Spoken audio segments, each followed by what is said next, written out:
Excuse me, സമയം എത്രയായി? ഇവൻ എന്താ ചെവി കേട്ടൂടെ? ഹലോ മോനെ, സമയം ടൈം ടൈം എത്രയായി? ഞാൻ പറയില്ല. ഓ അത് ശരി, വലിയ ഗമയില് വാച്ചും കെട്ടി ഇറങ്ങിയതാണല്ലേ. സമയം നോക്കി പറയാൻ അറിയില്ലായിരിക്കും.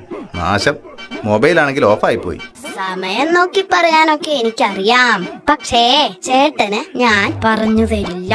അതുകൊണ്ടല്ലോ, എന്നോട് ശത്രുത തോന്നാൻ നമ്മൾ ഇതിനു മുമ്പ് കണ്ടിട്ടേ ഇല്ലല്ലോ.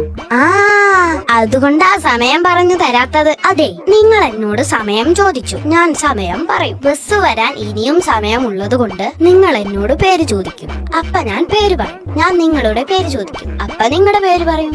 അപ്പ നമ്മള് പരിചയപ്പെടും. നിങ്ങൾ എന്റെ വീട് എവിടെയാണെന്ന് ചോദിക്കും, അപ്പ ഞാൻ എന്റെ അഡ്രസ് പറയും. ഒരു ദിവസം നിങ്ങൾ വീട്ടിൽ വരും, അപ്പൊ ഞാൻ കയറിയിരിക്കാൻ പറയും.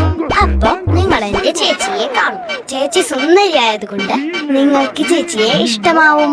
അവളെ കല്യാണം കഴിക്കാൻ നിങ്ങൾ ആഗ്രഹിക്കും. അതിനെന്താ കുഴപ്പം? ഒരു വാച്ച് പോലും സ്വന്തമായി വാങ്ങാൻ കഴിയാത്ത തനിക്ക് എങ്ങനെയാണോ ഞാൻ എന്റെ പെങ്ങളെ കെട്ടിച്ചു തരിക?